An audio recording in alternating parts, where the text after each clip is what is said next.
Hola alumnos, es un placer saludarles a través de este espacio virtual. El día de hoy vamos a resolver el problema número 25 del capítulo 21 del texto de Física para Ciencias e Ingeniería de Serway.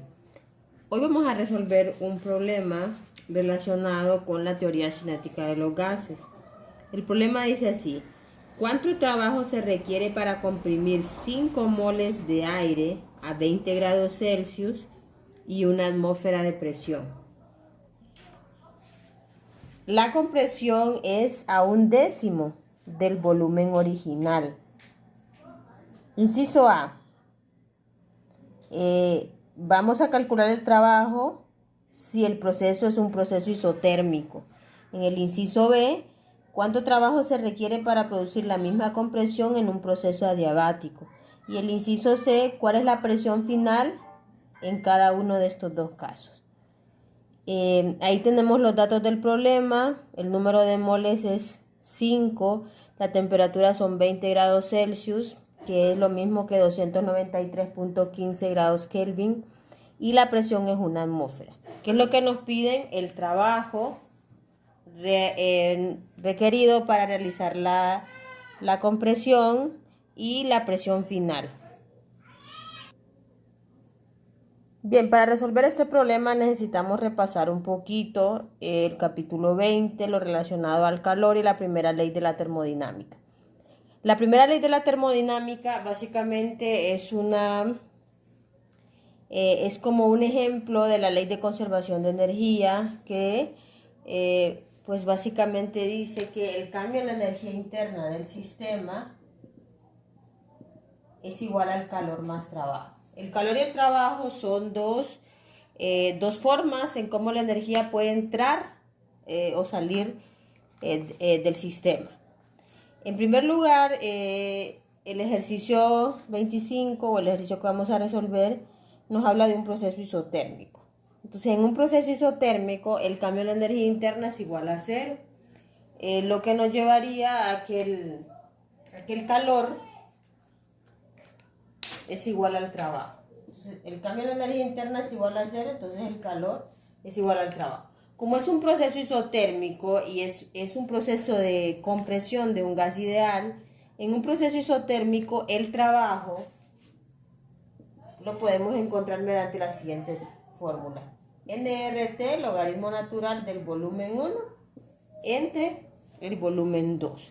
En el capítulo 20 podemos encontrar la deducción de esta fórmula.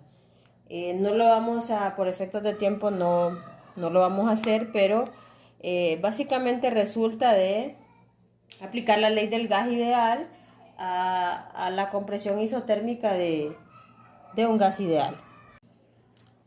Bien, para calcular el trabajo vamos a utilizar la fórmula antes mencionada, donde la mayoría de los datos pues nos lo dan. Vamos a sustituirlos. Entonces aquí tenemos que el trabajo no es más que el número de moles, que son 5 moles. La constante universal de los gases, que es 8.314 joules sobre mol Kelvin. La temperatura, que son 293.15 Kelvin, y el logaritmo natural del volumen 1 entre el volumen 2. En este caso no conocemos el volumen 1, y lo que sí sabemos es que el volumen 2 es 1/10 del volumen 1. Entonces sería el volumen 1 dividido entre 10. Esto, si hacemos ahí la operación oreja en este término de acá, pues tendríamos lo siguiente: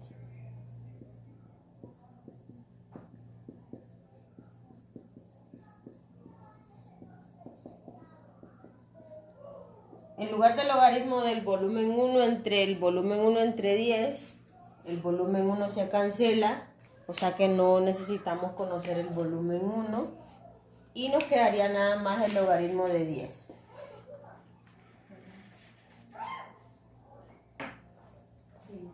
Si calculamos el trabajo, entonces obtendríamos que el trabajo son 28.059.86 joules.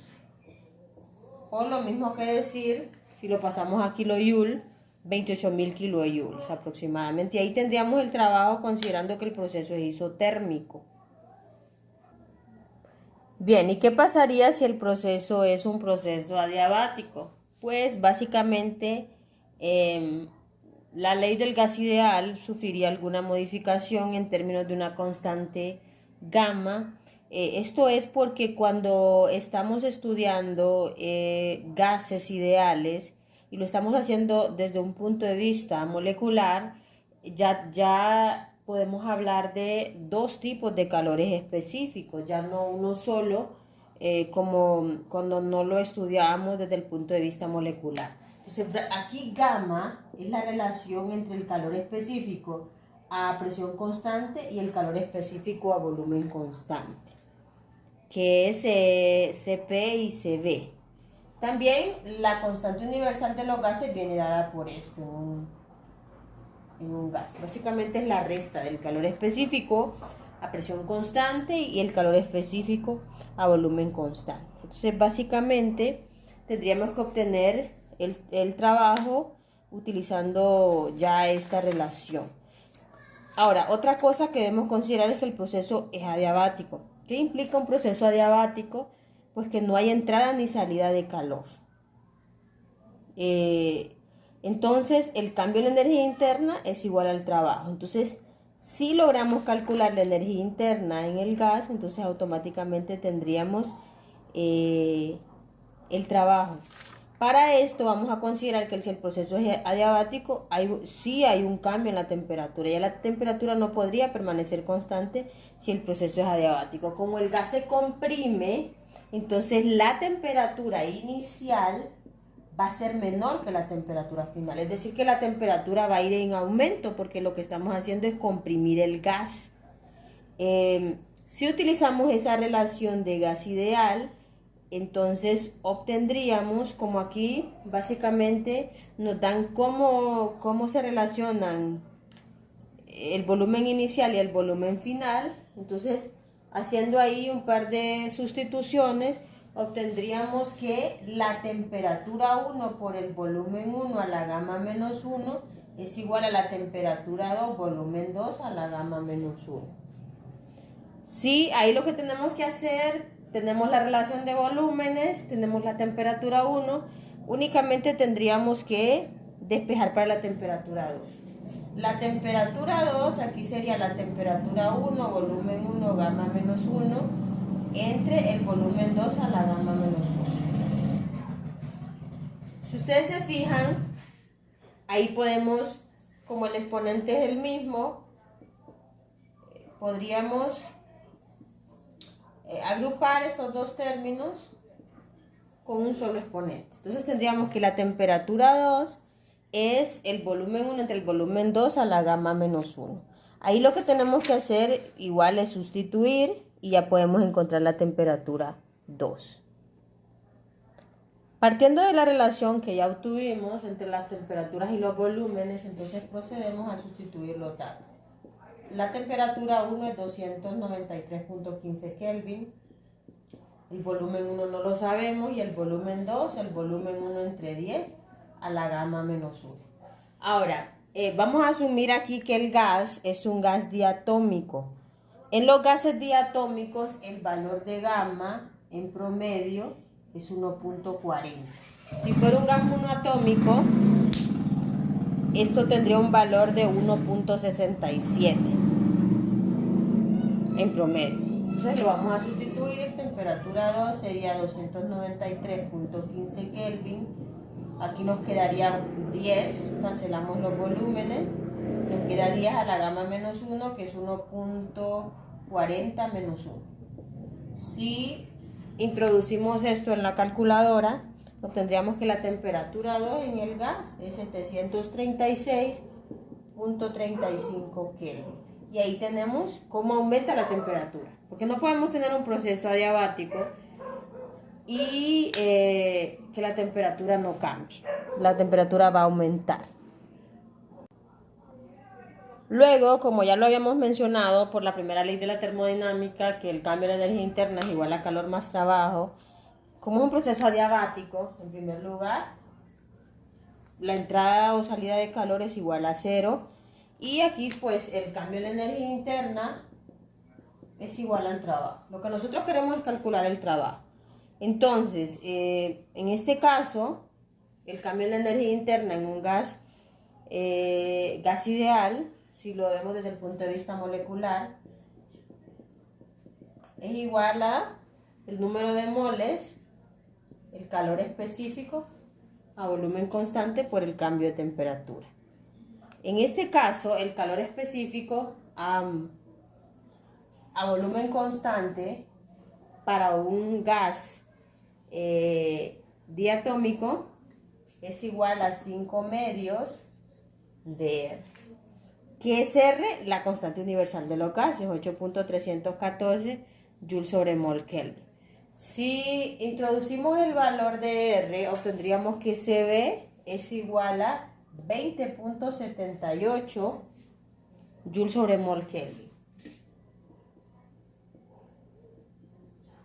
Y ahí tenemos el valor.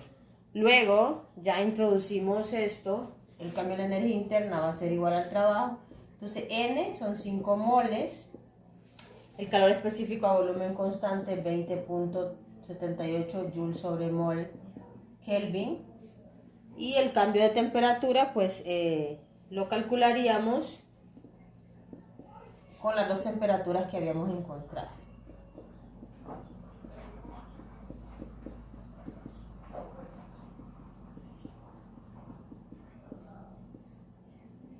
Que tendríamos ahí dos temperaturas. La temperatura 2, que es 736.35, menos la temperatura 1, que son 293.15 Kelvin.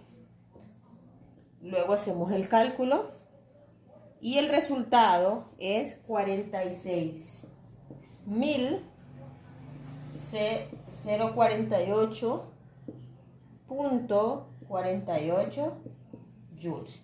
Si ustedes se fijan, cuando el proceso es adiabático, la cantidad de trabajo que se requiere para hacer la misma compresión es mayor, ¿verdad? Es mayor que cuando el proceso es isotérmico.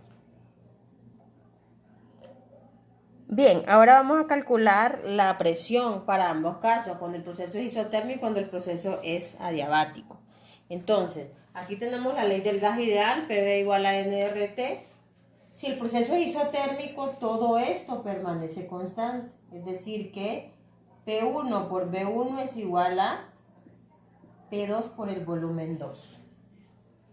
Despejamos para la presión 2, esto es presión 1, volumen 1 entre el volumen 2. La presión 2 sería la presión 1, que es una atmósfera, y la relación del volumen 1 y el volumen 2 ya sabemos que es 10. Si ustedes se fijan, la presión 2 aumentaría a 10 atmósferas, si el proceso es isotérmico, ¿verdad?